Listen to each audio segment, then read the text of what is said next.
What's good, Internet? We're back with another episode of Nothing But Netflix. We have a very special guest today. One, Robert Regasta, a.k.a. Robbie Rags. He is a singer-songwriter / all-around good dude. Maybe a one-day Nashville golf tournament champion, potentially. What's up, man? Tour hopeful. I think one of the best reviews I've ever gotten is all-around good dude. Yeah. Just all around good dude. I feel like you've been on the right side of all the political issues for a while now. I really, the bar's kind of low. Just don't be a dick. Don't be a dick. That's the words we live by on our team. I've known Robert for a ridiculously long amount of time now, and this is a basketball movie podcast. Today's is going to be a little different. We'll get to that in a minute. But the first basketball memory I have with Robert, I still have a Midnight Orchestra Raindrops t-shirt. One of Robert's first bands. And just an incredible basketball t-shirt. Dude, so we were like a shitty local band. We were 15 years old maybe. And we didn't have a shirt for our first show. So I went into Microsoft Paint and found like clip art. And it was a group of like silhouetted basketball players, and the one guy was shooting a sky hook over like a group of dudes, and I just put raindrops ! And under it. I thought it was some of my finest work. It holds up. I still have it. I'll never get rid of it. It's such a shitty shirt. It's crazy. It's so good. Green, classic Celtic green. Yeah. So today's episode, normally we break down one full movie. But today we're going to break down basketball scenes in non-basketball movies. We're calling it Hoop Scenes. We're doing 5 movies. It's going to be insane because basketball scenes in non-basketball movies are ridiculous. I don't know how they get written in. I don't get how they make it past the cutting room floor and just don't get edited out at the end of the entire thing. They're written in because ball is life. When your boy's right, he's right. All right, let's get into our first movie. First of all, Three Ninjas is That's the way to start it. One of your classic 1990s like movies from our childhood, and actually a little bit disappointed by its Rotten Tomatoes score, which is it not high? 53% audience score, 32% tomato meter. I'm a little upset about that. That's bullshit. Because if you're voting on this movie as an audience member, like who's watching Three Ninjas and like, no, that's a piece of shit film. Gotta go to Rotten Tomatoes. There's a nostalgic element that I just could never get to at 53%. But basically, a group of 3 kids hang out with their grandfather who teaches them karate. They get abducted by a crime family, and they do karate to get out of the pickle with their grandpa. That's the movie. Oh, I could get into so much more about this movie, but we don't do it. We don't have time for that. We don't have time for that because we have too much to cover. But there is a basketball scene in this movie, and every time I watch it, and I've watched it multiple times this year alone, and all of these scenes are available on YouTube. So you can head to YouTube in the middle of the podcast. You could head to YouTube at the end of it. If you're watching this on YouTube, you're already there. I highly recommend you watch each scene we're about to talk about because we're about to get into the minutia of these fucking scenes. So what I've gathered with the 5 scenes that we're going to cover today is some of the films, like there are categories. So this first is the bully category. And the easiest way for them to settle their differences without beating the shit out of the bullies was to take them on in a 2-on-2 battle. I got a couple things here. Okay. First of all, 90s kids movies are responsible for all streetwear. 100%. All of the bullies, especially the 2 bullies in this scene, are like absolutely responsible. Like not only are they biting off 90s hip hop, but like just lame enough to be the early 2000s like streetwear craze. it, it holds up today. Oh yeah, it really does. There's like a 99.9% chance that I have the exact outfit that Colt is wearing in this scene. I went about a year and a half without seeing you in the middle of our friendship. And it was you and Larry. I don't know if other people watching this know who Larry is. Larry's a part of Corey's other podcasts. He's been on the show. Oh, he's been on the show. All right. Yeah. You two were talking shit and wearing all like outlandish street gear. And I was like, holy shit, when did you guys start dressing like the bullies from Three Ninjas? One of the best lines that I think you've ever given us in all of our years. Why is the one bully, because they both look great. Yeah. But why is the one bully who's like the spokesman bully, like the head bully, wearing a prisoners of war hat? I noticed that. Like somebody who wears that hat usually isn't a total asshole. No, he was in the scene. He really was. But major drip. Oh yeah. No, major drip. And not only that, but I feel like they were like 4 years older than all the other kids in the scene. He looks like a senior, like in high school. Like the white dude looks like a senior in high school. The white dude's definitely somebody's relative who was like, my son can play the bully. And they're like, he's a little old. And they were like, it'll be fine. Don't worry about it. Yeah, just don't let him talk very much. It'll be fine. It'll be fine. Maybe 20 years from now, some kids will talk about it in a podcast, but by then it'll be over with. It'll be cool. I made notes on this, and one of them is bullies are absolutely perfect. You know, I was one of the questions I wanted to ask was like, what's the most 90s part of this scene? Oh, Colt shorts. Colt shorts, but bullies might be up there because I feel like we don't get like bullies as a subplot in a lot of like film anymore. Maybe I'm just not watching as many kids movies, but I feel like bullies were such a big part of every like aspect of media when we were kids. Yeah, they really were. And it gives them an enemy before the guy with the ponytail shows up. The adult with machine guns and samurai swords that they have to fight. Like they had to start small with 8th grade bullies, which brings me to my point of those two kids. Like he starts off by being like, I've been stealing so many fucking bikes. I got all these bikes, man. Those kids are way too young to be stealing and selling bikes on the black market. Who's got money for that? Who's got the money, and who is their clientele? That's what I'm saying. Because you're going like it's just the kids at the school, and then Rocky and Colt are just gonna be like, "Hey, can I have my bike back?"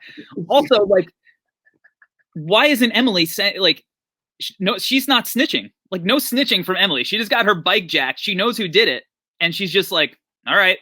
So she knows the rules. That's the streets. She knows the rules. The beginning of this scene, if you're going to watch the YouTube clip, it starts, and I'm just wondering what was going on. Was Colt playing catch with that other kid? They were just throwing a ball back and forth, and then he misses a pass as if like he's never seen a ball before. Yeah. And kicks it over to the bullies. They're just practicing their bounce passes. You're going to want to get those fundamentals locked in. They needed to, and clearly it pays off because when the game starts, we learn that Rocky's a bit of a show off right away because my dude. We knew that from the haircut. We knew he had a great haircut. He's got the baseball hat backwards with the hair coming through, which is a great move. Really he spots the bullies 9 points in a game to 10. Now I want to start off. First of all, nobody has ever played a pickup game to 10 points. 10 points. 10. Duh. 10, duh. You played it 11 typically. Maybe in a shorter game, you're going to play to 7. Yeah. 15, 21. Those are the only numbers that you're going to play. 10, duh. The writer was so confident that that's how that you play street ball that he added or she added the into the line. Duh. Also, let's bring back duh. But if you're trying to get your girlfriend's bike back, and now you have your bike and your brother's bike on the line, maybe just play it straight up. You don't need to give a head start. Yeah. It's insane. It's insane. First of all, where the fuck did Colt come from? Literally, that scene starts with them playing catch. It's Colt and some kid. Yeah. I mean Rocky. Rocky. Yeah, Colt and some kid. And then Rocky comes out of nowhere. Where the fuck did Rocky come from? He's chilling in the back of the crowd. And he's like, whoa, whoa, whoa. These kids who you should probably fight. No fighting. We're only trained to fight. Don't fight this kid. And then, like, for him to nonchalantly say, like, oh, to 10? Well, then you get 9. Fair. Fair. What an unbelievable move. Like, my favorite thing is he starts out going, we can't bet. It's bad. Betting's bad. Fighting's bad. Betting's bad. But he makes a quick 180 on the betting thing because he gets an opportunity to show off. He doesn't realize how quick that ego could hurt him in the long run. Emily's saying, why are you showing off? And his response is, I'm not showing off. I'm playing basketball. Is unbelievable. He's literally like textbook showing off. The definition of it. Yeah. The definition. This is all before they even check up. The game hasn't even started yet. And all of this happens. Yeah. We're really jam-packed. Yeah. Why also, where are their teachers? There's no monitors. There's no lunch monitor. There's no lunch or PE or whatever, recess monitors. But like the bullies start playing like the 90s Pistons. and like they're celebrating. Like there's no way Rodman on the Pistons would have like taken Jordan down. Jordan gets the and one. Yeah. And then Rodman's like, yeah, we fucking did it. They celebrate like the hip checks that they throw while they're getting literally dunked on by middle schoolers. Yeah. So there's an alley-oop. There sure is. That's not that clean, but Rocky gets he gets rim. He gets rim. And then he finishes it off with a no-step vertical from the free throw line. He's like, this kid, there must have been scouts there. There would have had to be scouts there if he's dunking from the free throw line in 6th grade. I'm not even going to lie. As somebody who's played in front of a girl before, I'm sure you can cross this over in music. I'm sure, if not you, I'm sure you've had some band members who've had girls watching and they're like, you know what? I'm fucking going extra hard tonight. Oh, God. Like, I am shredding extra hard. I'm pulling out all the stops. I've given it a little bit of extra, in front of a girl here and there, but I would never have the audacity to use my superhuman ninja skills to dunk from the free throw line. Unbelievable. First of all, if you had those skills, you'd 100% be dunking from the free throw line as often as you can. But to back up to earlier in the game, he gave them 9 points. He's never seen these kids play basketball before. No. And he backs up like, no, take your shot. It's fine. I'm only going to use all of mine and my friends' bikes.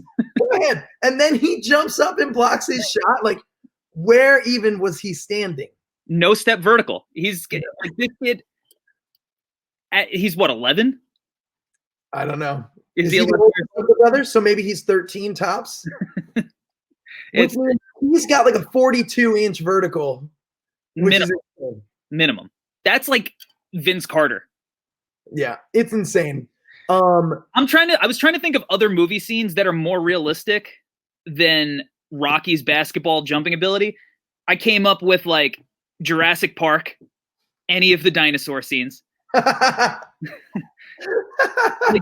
you could convince me that a scientist created a dinosaur in a lab.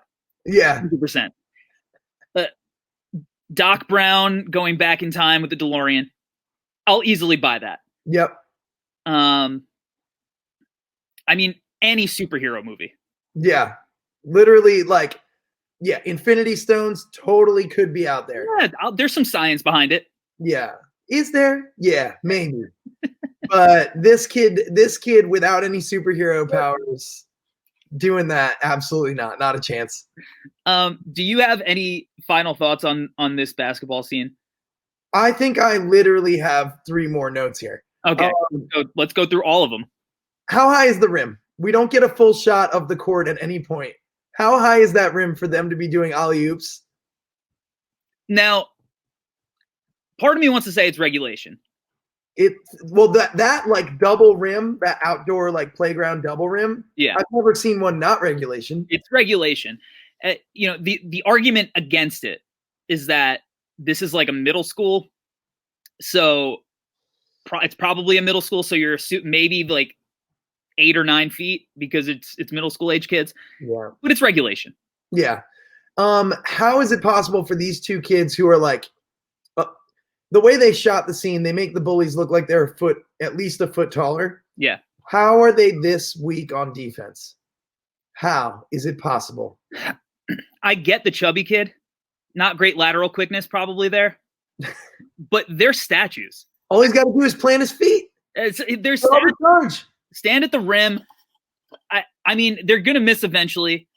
And once you get the miss, the chubby one, like, just back him down in the paint. Yeah, seriously. Like, you got baby Shaq potential right now. Yeah.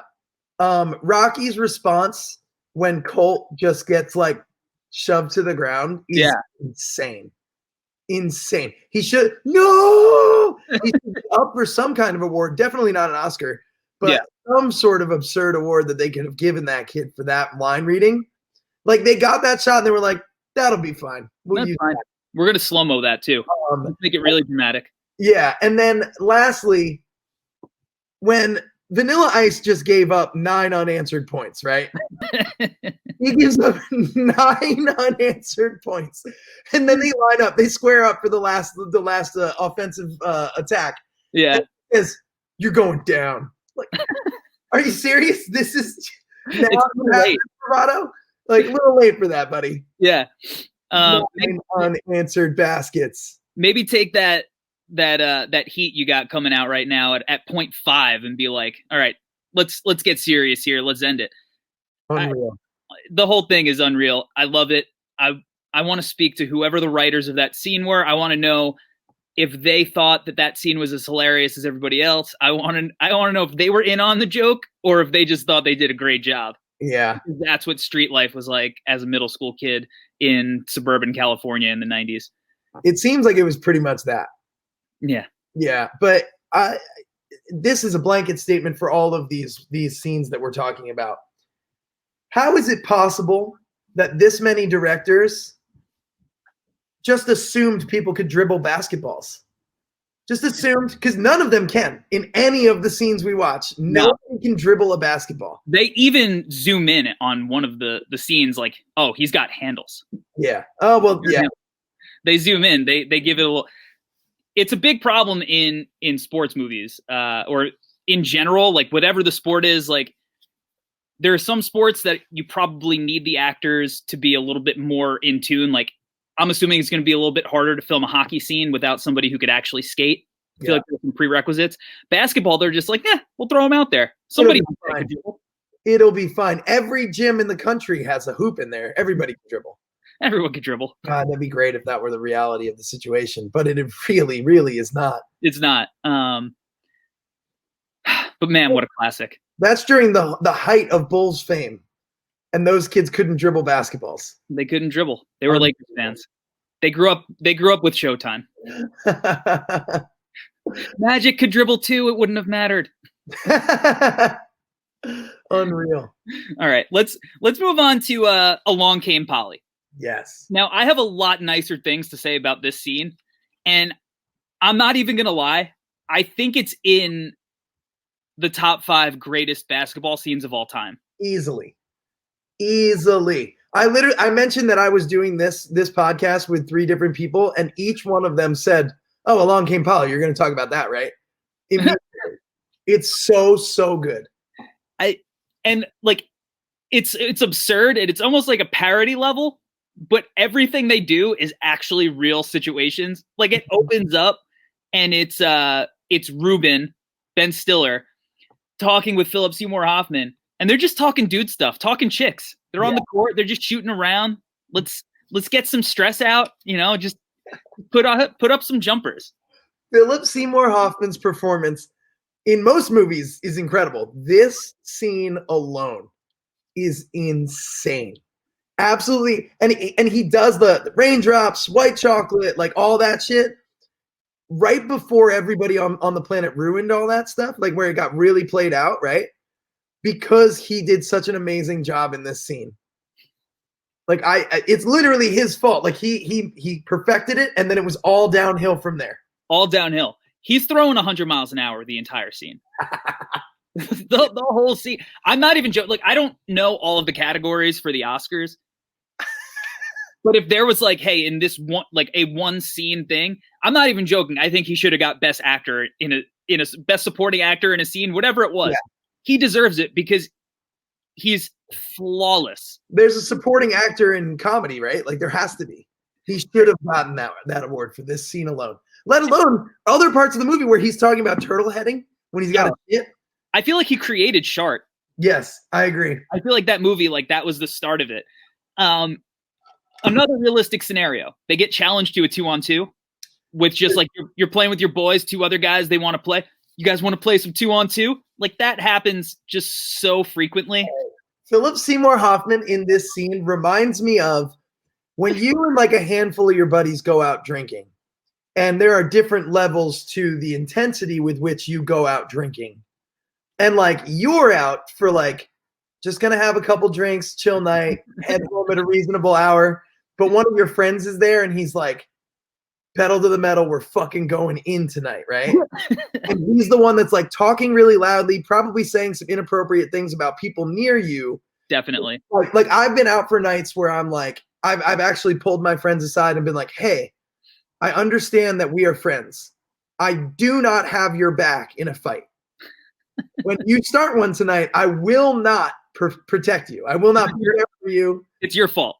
It's your fault. You're looking for a fight right now, and I will not be there to help you. It's like, have you ever seen Dirty Work? Of course you have. Obviously. Can I be on their side? Unreal. But Philip Seymour Hoffman comes into the scene with the energy of the friend who is going to get you in a fight. Now, I 100% agree. Is there like an equivalent to this in your writing sessions with music? Oh, so it really depends on how you mean that question. Like, because you write sometimes with people you don't know, right? Yeah. Like initially they'll be like, oh, me and this dude or me and this girl are going to write. Has there ever been somebody that you go in there and they're just like, I'm about to put on a show. I'm letting everybody know what I could do. I have 2 quick examples of this. A buddy of mine from New York came down to Nashville and wanted to write some songs and didn't respect the art form of writing different styles of music for people that want to play different styles of music. So like I grew up in rock and roll and hardcore, but I like writing country songs and I write songs for country artists down there. And we were in a room with people who predominantly write country. And this dude's like an indie rock guy and he's really talented, but the entire time he kept making fun of what we were doing. And like when he left, the guys from Nashville that I'm friends with were like, hey man, what the fuck was that? You brought this kid here to just insult all of us? And like that was very strange. And then a third one was we were writing with an artist and he would preface every line that he wrote with, I've got it. I've got the best line. We're going to learn lyric of the century. We're going to win awards. And then he would pitch lines that not only were terrible poetically, but also undermined the entire meaning of the song that we were writing. Like the complete opposite of what the goal was. And it was just like, dude, just take 5 over there, grab a towel, grab a seat, just hang out over there for a minute. I feel like that third example that's the Philip Seymour Hoffman example. Yes. You know, that's the raindrops, that's the white chocolate. Yeah. And yet he's throwing the ball off the backboard. Yeah. Oh yeah. But he comes in with that aggressive attitude where he's like, you douchebags, bring your A game. It's just like, oh my God, you're going to get us beat up. Yeah. Amazing. It's so good that this translates to every aspect of life. Yeah. I love it so much. I think my favorite Philip Seymour Hoffman line is at one point he asks to take a timeout because he's tired. And Ruben is like, hey man, so what were you saying about Polly? You know, she's a great girl. She was a member of the delegates in high school and blah blah blah. He's like, you see her body art? Mathletes don't wear body art like that. Yeah, the tramp thing. It's like the douchiest thing ever. But yeah. Every dude has had somebody say something like that by somebody at one point. Yeah. If you're listening to this, you may be that dude who said that shitty thing. Yeah. That's entirely possible. Yeah. But he just pulls it off so unironically, and it's unbelievable. Yeah. But to speak to that moment, because that's a very telling moment about those two characters, right? So Philip Seymour Hoffman is out there. He's got the intensity and the mental capacity to bring home the ship. He wants to bring home the trophy. He's out there to win, right? Like maybe his performance doesn't say that, but his attitude says, I want to win the championship, right? I would have been so upset with Ben Stiller's lack of focus. We're out there on the fucking concrete trying to bring home this fucking championship. And he's talking about Polly. Are you kidding me? Yeah, his mind is in the gutter. He's not focused. You don't want to embarrass yourself against Skins guy. Yeah. You don't want to, like, because as soon as the shirt pops off, you know that dude means business, and I'm not getting embarrassed. So if your head's not in the game there, we got a lot more problems to talk about than if you're going to ask Polly out. Yeah, seriously, get it together. I was watching this scene while I was eating lunch, and I was eating a snack. I was eating a bowl of cereal. So when the guys, the guy took his shirt off, and like we've all been there if we're playing like rec sports, where like you touch another guy who's not wearing a shirt, and it's like that slimy feeling is just so terrible. And I have so many terrible memories of it happening. It's the worst. But when he goes up for the shot and just his stomach hits Ben Stiller, I'm eating liquid fucking food. And I'm just like, oh, I'm done with this now. Oh, it really is like watching it just in the context of you're just watching the scene versus watching it in the context of the movie. It really does hit that much harder. Oh my God, it's so gross. And the fact that he's got the body hair too is like, you can feel like a wet Brillo pad. Just disgusting. I've been there. And in that case, I'm just not playing defense. When he has to trade guys, and Philip Seymour Hoffman's like, I just figured out how to cover this man. I love it. He throws 100 the entire scene. He really does. And I fully believe that he should have won an award if he didn't. Now, I know we're not talking about other sports during this, but the racquetball scene in that movie is fucking priceless. Oh, so good. It's incredible. But I respect that, to go back to the shirtless guy, I respect the rec specs. You got to. You gotta. I always said that, like, I don't wear glasses. And watching other people put contact lenses in, I'm like, I am not smart enough to figure that out ever. So I have already committed to, when my eyesight inevitably goes bad, that if I want to play basketball again, I'm rec specs guy. Yeah. Horace Grant would be proud. Horace Grant would be proud. And honestly, I've thought about maybe getting them anyway. As like hipster glasses, but like rec specs that do nothing for my vision. Yeah, I feel like if I stepped on the court with a pair of rec specs initially, which is something I get other times because I'm a short white dude, but initially everyone goes, that kid can't fucking play. And that's where I do my best work. Yeah. When I'm counted down and out. All right. Let's take a little break to talk about Larry Villains and my NBA morning show, Morning Wood. Here's our guy, Eddie Curry. What's good, Internet? It's your boy, Eddie Curry. Make sure to catch your boys, Corey and Larry, on the Hardwood Herald Morning NBA show. Morning Wood, every Monday through Friday at 9 a.m. Eastern Standard Time, live on YouTube and Twitter. Hey, baby, now let's go get it. Hey, baby, now let's go get it. Pass that bottle, gobble, gobble, make that beat go. And we're back. Thanks, Eddie Curry. Bulls legend, my guy. Happy to see he's doing well. We're getting into it now with my guy, Zac Efron. High School Musical. And I want to say, this is the first movie we're getting into. Efron could actually hoop. Like, he looks like he could actually ball a little bit. Yeah? Is that what you got from that scene?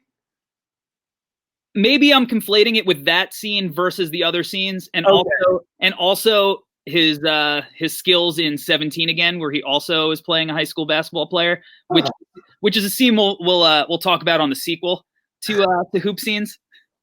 There are more, guys. You know, I'm embarrassed to say I've never seen either of those movies, High School Musical or 17 again.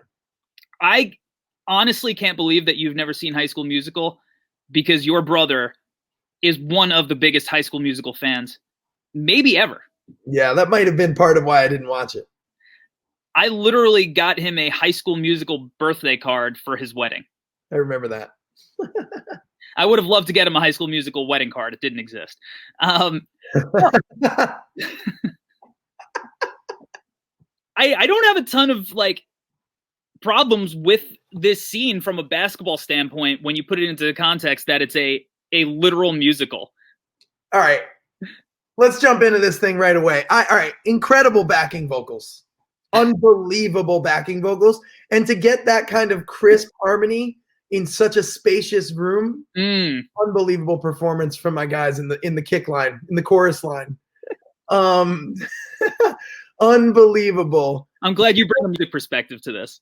Yeah, no, they gave me no choice. The song literally it's a three-way.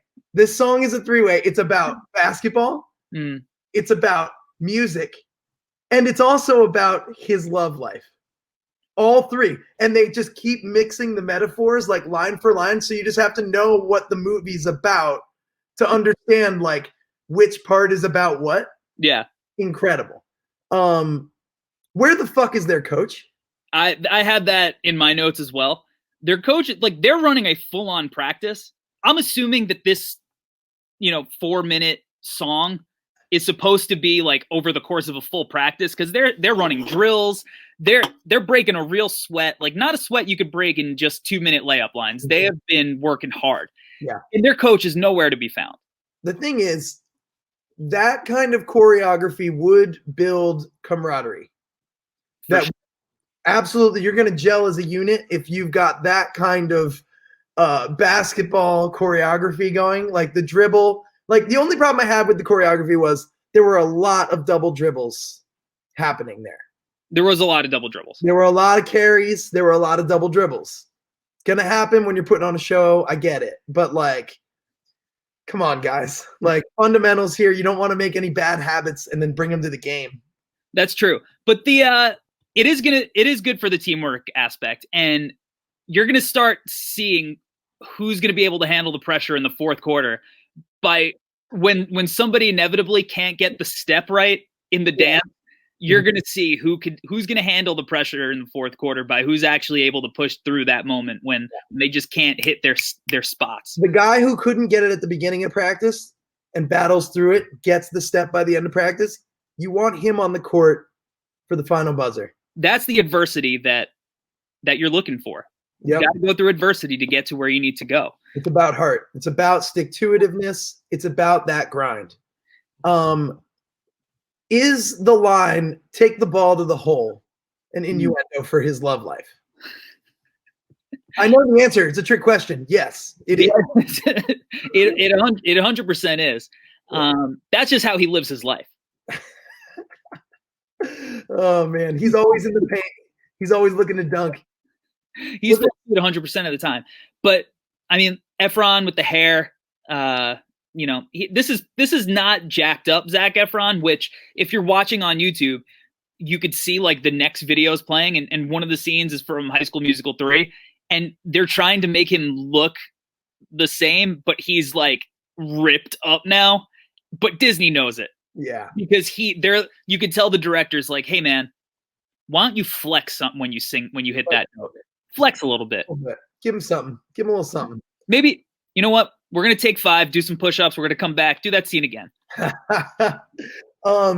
There is a video that Corey Pending sent me a couple days ago. And like the videos, like the stereotypical video of white guy with a beard in his pickup truck ranting at the camera. Yeah.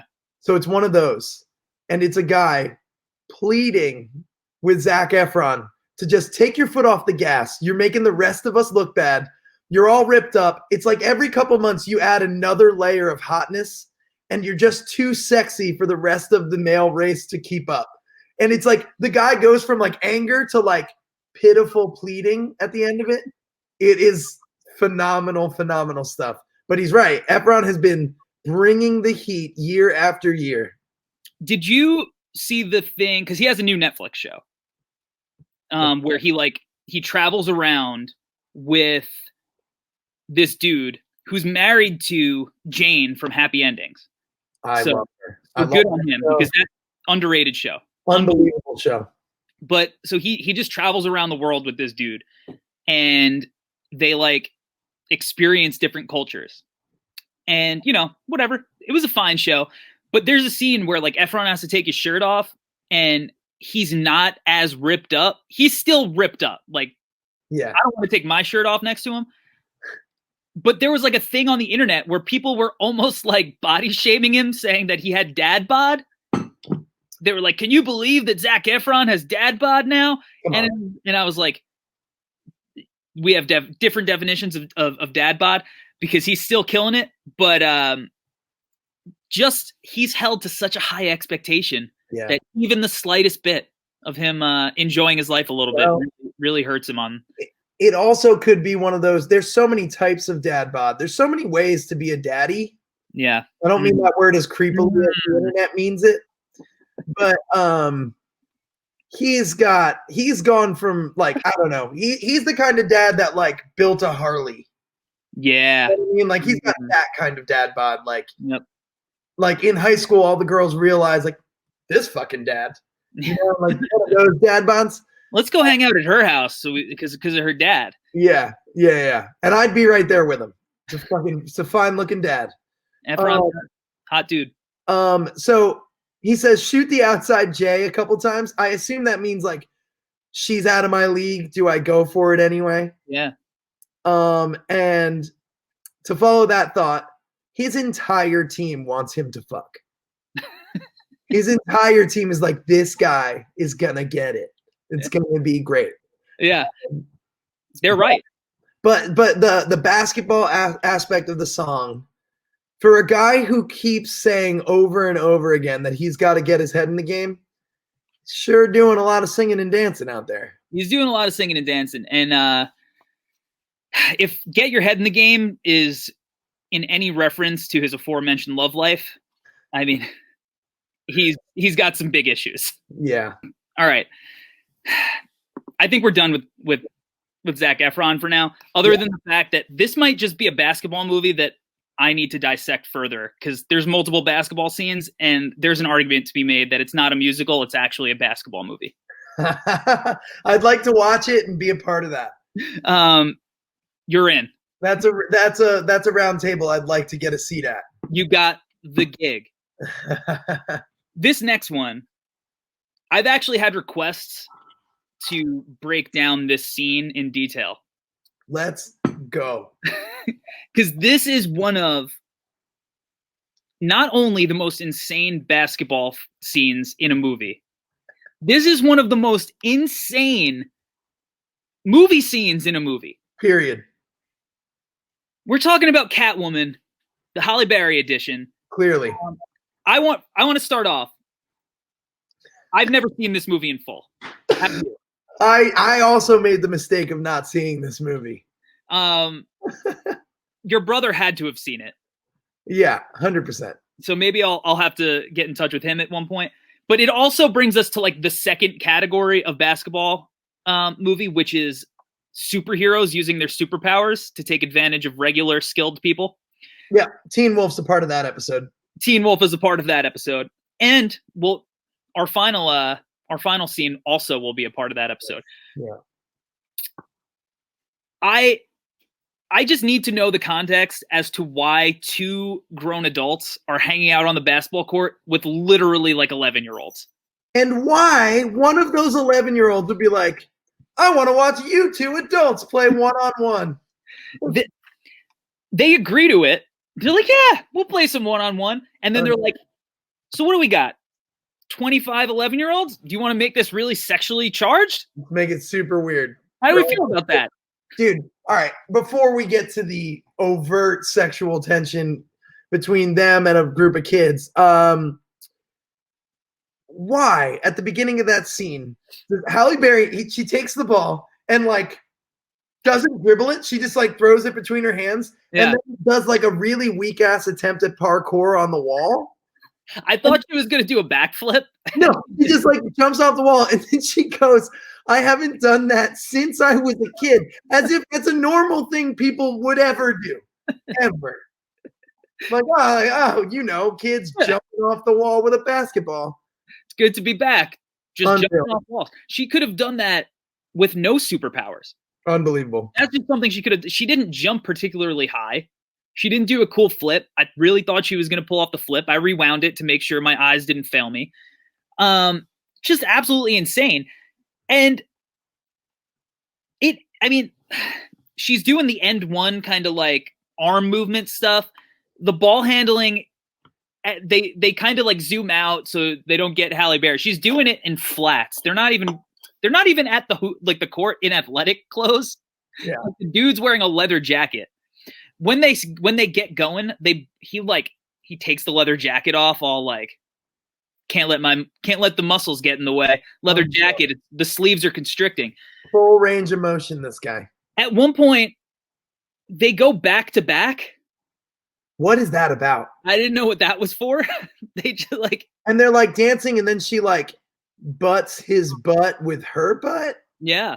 And then she does like a grind on him at one point, and he like is into it. Look, the camera and him look at her ass. Yeah. And then he looks around to the literal children as if like, yo, we're gonna fuck. Am I right? This is nice. Nice. This is. am I wrong? This is nice. Unbelievable. Unbelievable. And I think maybe during the moment of that edit, whoever was in charge of editing this movie and making budget decisions was like, we will not make enough money to use Family Affair from Mary J. Blige. So we need to find whatever shitty knockoff of that song they ended up using for that scene. There was no way they had the budget for Mary J. She's the queen. She's the queen of R&B. It's funny because they were like, you know, we don't care about the music, but let's make it look like a 2001 R&B music video while it's a basketball scene. So weird. Everything about it is insane. Like, so I think it came out in 2004. I think it's around that time. How far back did this set superhero movies? Right? It had to have. It was so bad. And like, imagine you're an artist. You've just got your first single out, and there's a record label that's behind you, and they're like, we want to make you famous. Congratulations. We got your song into the basketball montage of the new Halle Berry movie. And you're fucking so excited. And then this is the scene that your song is tied to forever. So I think that your initial reaction has to be, oh my God, what did I do releasing this song? That's your 2004 reaction. You're just as upset as you could possibly be. I think your 2020 reaction is, I'm super happy this worked out. It worked out. Hindsight, this movie's really done well. Because I don't think anybody goes back to rewatch Catwoman the movie, but I know that tons of people go back to rewatch Catwoman the basketball scene. Yes. So from that perspective, I hope that whoever wrote that song and performed that song got their just due. Maybe they've been paid a good amount of money and it's all worked out for them. And every time there's like 100 more YouTube clicks, they get more money. I don't know. I really hope so. I can't imagine there has to be, statistically, there has to be a handful of people on the planet this is their favorite movie. It's possible. And that's either the greatest or the worst thought I've had in months. We don't have time to talk about, and plus Larry's not here. to talk about my Fast and the Furious Fantastic Four story. This is neither the time or place, but hopefully there will be some kind of podcast where I could spend the 15 minutes to break that story down. Because really bad movies, that when they're somebody's favorite movie, it's really, you could really get some good stuff out of it. I also have one of those for that movie also. Before we move on, I just want to say the scene ends with the child who was like, "Hey, can you guys grind on each other with my basketball involved?" Yeah, that'd be cool. He asked for his ball back at the end and said, "Hey, can I have my ball back?" He should sound so much more disgusted than he does. And he sounds upset. He literally, the line reading is literally like, "Can I have my ball back already?"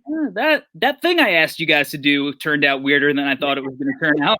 I didn't think you were going to be so weird about this. Unbelievable. It's horrible. This is, if there's any must-watch scene from this podcast, this is the one. And if you've made it this far into the pod, then you're definitely watching all of these scenes back if you haven't yet. Yeah. So enjoy this one. And hit us up on the internet to let us know how you feel, because it's just something we want to share with everyone. And finally, we move on to our second superhero movie, The Amazing Spider-Man. Now, this scene also falls into the bully category of basketball scenes. So this is why we're closing here, because we get both of the categories. I remember truly enjoying the Andrew Garfield Spider-Man movies. There are things that there are nitpicks I had about them. Especially the Green Goblin stuff in the second one. I feel like they could have just put anybody else in that role and it would have been anyone else. But I remember, I was like, yeah, I like Andrew Garfield. I think he did a good job. I do not remember that. I didn't remember this basketball scene. That's weird, because it's definitely not forgettable in every way. It is not. Real quick about The Amazing Spider-Man. Overall, I enjoyed watching them. The act of sitting in front of a screen and watching it was fun for me. Yeah. That being said, Peter Parker is not a hot dude who can ball ever.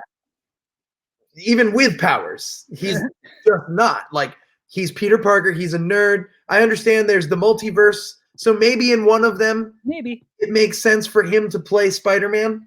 But he's the art guy. He likes photography. Yeah, you're way too good looking to be Peter Parker. And ripped up before he gets the spider powers.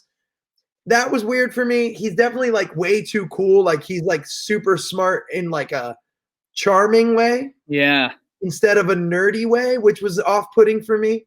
But we don't need to get off track with that. But I did enjoy the movies, and I was thinking that the bad reviews were a little severe. People really hated on it. They did, but it actually got pretty good Rotten Tomatoes scores. Really? Yeah. The same website that tore Three Ninjas apart, I don't trust this website anymore. 73% tomato meter, 77 audience score, which I've been going through for all of the movies that I've done on my basketball podcast. And believe it or not, the internet doesn't love basketball movies. So 77 is a phenomenal score when it comes to movies. What was it, Eddie? Right? Was that the Eddie? What was the Rotten Tomatoes score for Eddie? I'll look it up quick. But I'm gonna say it was 17%. Yeah, it wasn't good. It was weak. Celtic Pride also didn't. That movie was amazing. It's amazing. That movie was so much fun. Judd Apatow, before he hit Daniel Stern, when he's still just flame throwing. He was in so many movies. Daniel Stern was a national treasure for a number of years. I mean, his sticking to sports movies, his role as Phil Brigma in Rookie of the Year is unparalleled in comedy. Celtic Pride, just an unbelievable film. You can watch the episode with Adam Taylor on YouTube, and you can listen to it on, all our podcasting platforms. But we broke down that film. Shout out Damon Wayans. Shout out all the Wayans bros. The Wayans family. They're just incredible comedic actors. And that movie, but again, the internet doesn't love basketball films, and the Rotten Tomato scores, they don't do it justice. But they like superhero movies, and Spider-Man got a 73/77%. Yeah. Okay, so to go to the bully thing that we were talking about, like the bully, Flash's parents must have known that this kid was going to be just a pile of shit. And then to name him Flash, they just knew, oh, we're going to raise a shithead? Great, let's call him Flash. Did he come out of the thing that we can call him? Did he come out of the womb with a fade and like a blowout? Like how is this kid this big of a douchebag? Yeah, the fact that he didn't have a chin strap in that scene is, that the producer or director, they didn't know what they were doing. Yeah, that kid needed it. They were like, why don't you try to be like Channing Tatum, but unlikable, super unlikable. What if you were an unlikable version of Channing Tatum? Can you do that? Amazing. Why in all of the fucks is that girl painting in the gym during basketball practice? And she gets mad. You meant to do that. Dude's playing defense. I got Flash's back on that one. I've got Flash's side on that. So Flash blocks two different players in this film. The first one is one of the weakest layup attempts I have ever seen in my entire life. Yeah. They had to have filmed that scene so many times that they were just like, this is the best we could do. Nobody else in the room could do a better layup than that kid. Guys, this is the best we could do. Unbelievable. Because it's literally just like, if you were teaching somebody how to block a shot, maybe the person laying it up would go up that soft. But that shit was the softest layup attempt I've ever seen. And then the second one, as you said, that girl's totally in the wrong. Like, I get it. Flash is a bully, blah, blah, blah. But you're literally painting at half court, on the court. They can't even run sideline out of bounds this in this scenario. Yeah. Flash is a defensive powerhouse. It's not his fault you were in the middle of the fucking court. It's like, grow up. Go to the cafeteria. Go to the auditorium. There's probably an art room. I don't know. I was just going to say, go to the art department. Find a hallway. I don't know. There's other areas in the school to use them. And also, what coach is going to be like, you know what? Yeah, why don't you take all that paint and just have it around my court? Fine. We don't do that on the hardwood. No. You got to respect the wood. The only paint we have is underneath the hoop. That's the only paint. She posted up in the wrong paint. Incredible. Now, it feels like I said earlier with Rocky, he would have had scouts out if he sunk in from the foul line. It feels like Peter Parker with them handles would have ended up a real Teen Wolf situation. He would have been immediately put on the team.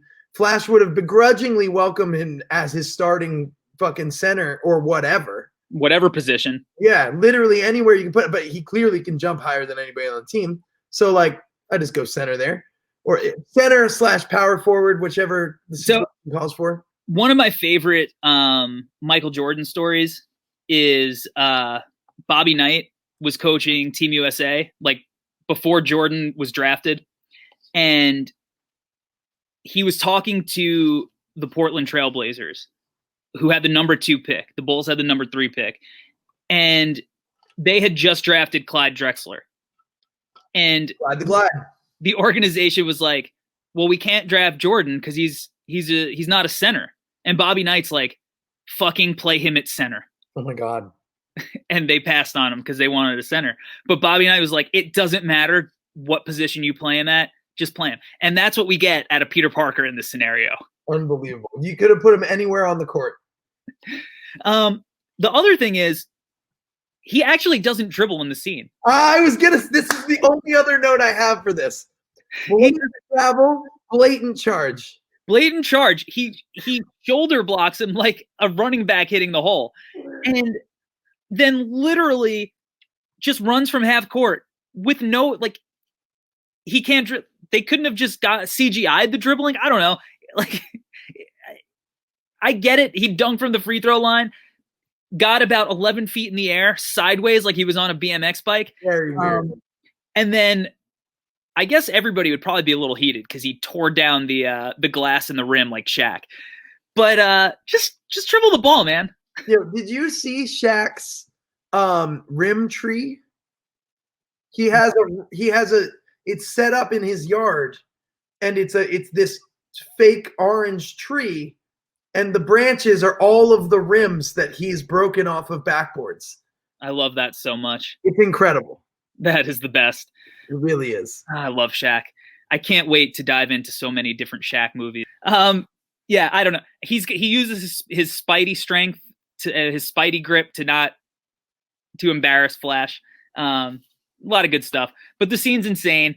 And whose dunk was crazier? Was it Rocky's? It's still Peter Parker's? Still Rocky's because Rocky. Peter Parker had superhero strength. He had superpowers, and he's fucking almost an adult. Rocky is still a literal child. I agree. And they both, I mean, at least Peter Parker has a running start to dunk from the free throw line. I've seen this be done before by high school kids, so I can believe that he's dunking from the free throw line with a running start. Yeah. There's just no step vertical for Rocky. So Rocky wins our most unrealistic. Halle Berry dribbling a basketball is pretty unrealistic, actually. That is too.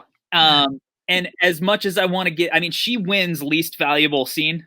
That, not her, the entire scene. Everybody responsible for that. Now, is it least valuable or most valuable? It really depends on the attitude you bring to the experience. That's true. But for most valuable, I'm giving it to Philip Seymour Hoffman. If he wasn't in this collection of scenes, maybe we can give it to somebody else. Maybe. But Philip Seymour Hoffman, the late Philip Seymour Hoffman, he deserves this award. He never got the Oscar he deserved. So he gets the Nothing But Netflix Hoop Scenes MVP award. So fake crowd noise. It's about time. If you it's about time.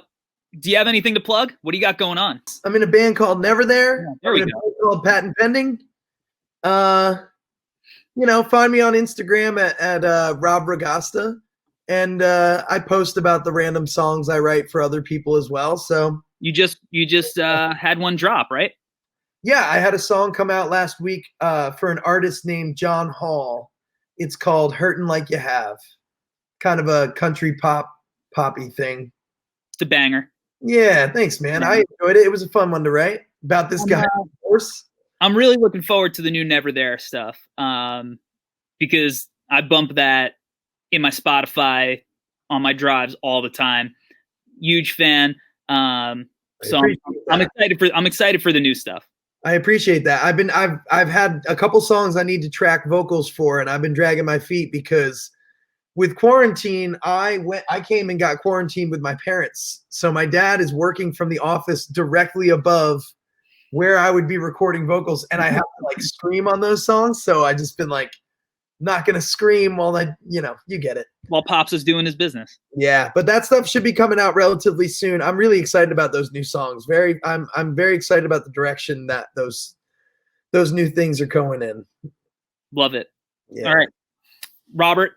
Robbie Rags, future amateur golfer. Thanks for doing this. Thanks for having me. And you'll be back on again multiple times. We Blue Chips.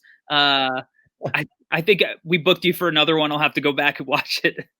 Very excited. And that's it. All right. Thanks for doing this. And until next time, guys, peace.